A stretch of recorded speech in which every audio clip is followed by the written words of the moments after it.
What are you making today? I'm making shepherd's pie. Shepherd's pie. Okay.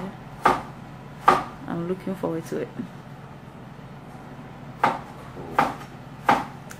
Cool. Cool.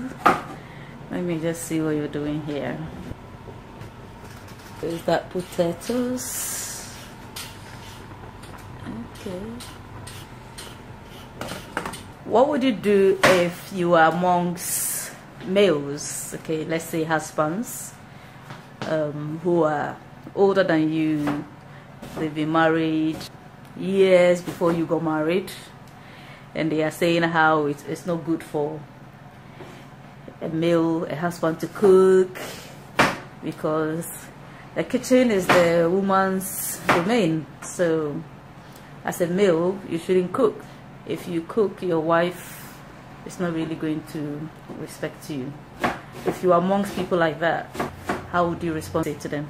I will not disrespect their opinion, because whichever advice and direction or guidance that they're communicating has been informed by the experiences. So the thing they've been through, that is what is informing their rhetoric or their communication. Definitely, you've got to respect what they're saying. And for some reason, it probably may have worked for them because of how far they've come. I don't know how their marriage has been, whether because of that they've had issues or not. It is the males who are talking right now. I don't know the side of the females. Males who are older than me. So they are older than me, meaning that there would have been perhaps a gender evolution. Because then that evolution. Because yeah, the reason why they may have been thought or been thinking that way, been experiencing those things because of perhaps what has been passed on to them by parents who traditionally it has been a case of the woman dominantly will stay at home while the men to go to work. At the same time as well, there would have been an environment whereby there was those clear line of duty, that this is the woman's domain, this is the man's domain. The man must watch TV whilst the woman pretty much what a rule. The man must watch TV. Do the cooking and the serving. The children is the woman's responsibility. It's a clear line of duty, but things have evolved. That's what I was looking about. And those things that used to exist back in those days may not necessarily be something that would be in existence in our generation, especially among us millennials. So because of such gaps, things have to be viewed differently. Nowadays, pretty much, the woman can do the same thing as the man can do, do sometimes better. The man can also sometimes perhaps do what the woman can do, but the key thing is the support that comes with this. It's quite interesting because back in the days, there was no understanding that the woman also go ahead, you know. Ahead in terms of wisdom, knowledge. Wisdom, knowledge, in terms of the ability to do almost the same thing as the man does, or going to work, be able to use their head to use their work and their might and strength to perhaps do the same thing that the man can do. And then time went on, and then there was a realization that, oh yeah, the woman has got a mind, they've got strength. They can also perhaps do what the man can do. But at this particular point, there also has to be a realization that the man, almost the same way as the woman, has got those abilities. And so if that's the case, then there has to be a form of understanding in terms of the shared responsibility. In terms of, it doesn't take away the fact that the man is the head and the woman submits. That's another topic altogether. But it's about supporting each other. There has to be appreciation of the fact that things have changed, and there has to be that shared and understanding, shared responsibility towards a common vision for the whole family. Okay. What is this mixture? Potatoes, egg, butter, and then it's a bit of black pepper. Smashing it together. Right. Interesting. So that means that the potatoes needs to be properly boiled until it's soft. Very soft. Yeah. Mashable soft. Pretty much. Yeah. And then the egg, how many did you add? So it depends on the quantity. For this quantity, I only use one. One. Okay. Just to give it a bit more of the rich taste. Some can do without egg. It's fine. If you're doing a normal mashup, you tend not to add an egg to it, but because it's going to go into the oven and to give it more of that, that rich taste, you add egg to it. And then the milk, did you measure it, or you can just use your head? I think once if you've done a sort of mash a few times, you tend to know what sort of quantities you add. If I was going to use, for example, a tablespoon like this, probably will measure maybe about 5 or 6. Okay. And it's all based on the quantity. Yes, all based on. You also added a little bit of butter. Yes, I added a little bit of butter. No salt? Initially, whilst cooking it, added salt to it, so it should have salt on its own. The potato should have salt on its own. Okay. If you use salt, you can have salted butter. I think the butter I use was also salted by the same time as well. By the time the whole combination comes into place, when it's fully done at the end, you would have had enough salt. At the end, no. You are speaking Gibro for King. I'm at home. So it's allowed. It's allowed.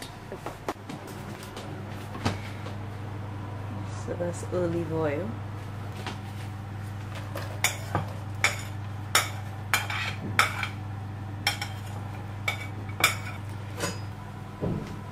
King, what do you think is the best way of teaching children, especially male children, how to cook? Or assuming somebody, not even a child per se, there could be some adults who do not know how to cook, and they feel like they are already old, they are married now, they have wives who can cook for them. What's the point of learning how to cook? Because to them it may feel like it's a whole long process. Cooking is not the forte of everyone. Some people, cooking is not just their thing. You're talking about the male? I'm talking about male. Okay. Or sometimes even the female. Right. So if it's really not their forte, then it can be quite a hard thing to do. You may want to start with simple things, maybe with breakfast menus, making them understand the benefits and joy of cooking. But those that shows a keen interest, those ones are quite easy. You all start with, I suppose, their favorite food. Okay. Start with their favorite food. Teach them how to make their favorite food. With all of these, it starts from a young age. That's where it starts from. So while they're young, you get them to come with you to the kitchen from a young age. But with this as well, don't just start from the kitchen. I would say start from the shopping. Shopping? Yeah. When you're going shopping, take them along. Okay. You know, so pick the ingredients. Teach them why you buy what you buy. It's also a way of teaching them how to manage money, because especially if you you buy certain things from certain shops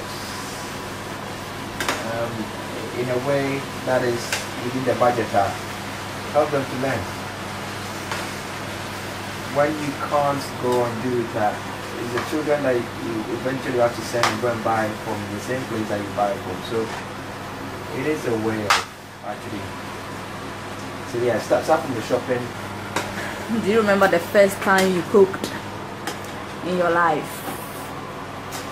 From childhood? Sure. Maybe the first thing probably I would have done would have been oil rice. Oil rice, what we call angwamo. You know, I've not really thought about it that way in the English translation. Oil rice. Oil rice. Okay. How old were you? I may have to take that quite naturally as well. Okay. How old were you when you did it? While A while ago. Still a teenager or before the teenage years? Yeah, as a teenager. Okay. And then when you came to the UK, do you remember the first time you cooked? UK, I think it was maybe a uni. Really? Yeah, but breakfast, I would have made breakfast for myself, the breakfast myself. Okay. There were times where I would have made fufu as well for myself as well. Okay. But they did more cooking at university than anywhere. So it means that mommy was doing most of the cooking? Yeah, it would have been my mom or my sister. Okay. Or both of them. What about dad? My dad, he sometimes also cooked as well. Yeah, Okay. he sometimes cooked. More of the preparatory stuff, or he would have made the fish, Okay. prepared the fish, and then maybe my mom would take it from there. But he knows how to cook. Right. Yeah. Okay. Was there any time that you cooked and it didn't turn out well, and you were like, oh? I think How do I eat when I this? made my first soup Your first soup? at university, it was a light soup. Okay. I was on the phone. I got instructions from my mom on the phone, and then I went to try it. It came out soupy, Soupy. but Not tasty. Not soup tasty. Oh my. And something was missing. Something was missing. I'm not sure exactly what it was. Okay. And then, so did you throw it away? No. You still ate it like that? That's some of it. The rest is probably what I did. Okay. What did you eat it with?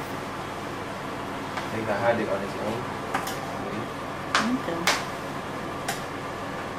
Or when did you start making the best meals and you were more comfortable? At what age was that? It was, I believe, at university, I think. Still at university. So it looks like university really helped you. Yeah, but before I went to uni, I had an idea about how to cook anyway.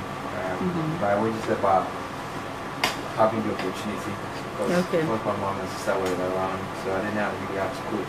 Now, if I had to cook, I would have been alright, I would have been an issue. So maybe pre-uni, yeah, maybe pre-university. This is interesting. Are you going to use all of it? I'm going to feel it.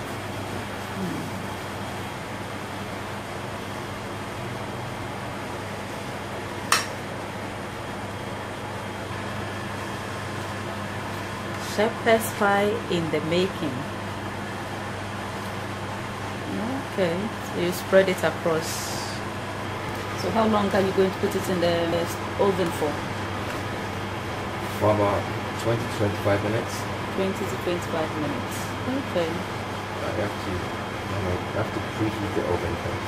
Preheat the oven for like 10 minutes? Or 5 minutes? There about. Okay.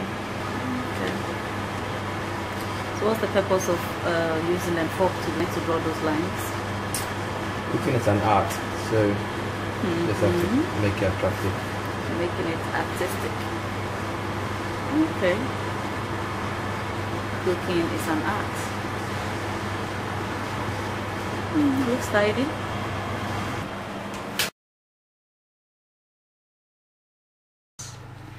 This is really nice, Kim. Food is an art indeed. Look at how lovely it's looking. Wow, I'm very impressed, honestly.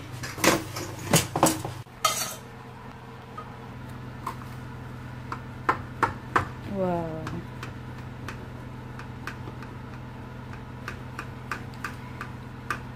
Shepherd's pie.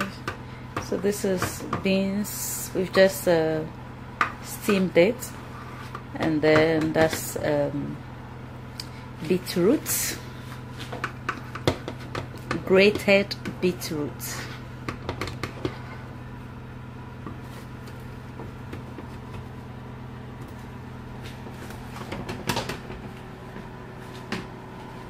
That's King Amewo special. Awesome. Wow.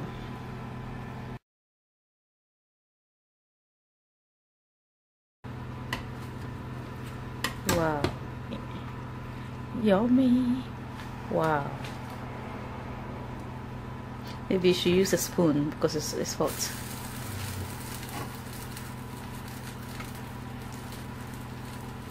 Awesome. Beautiful. Thank you, my husband.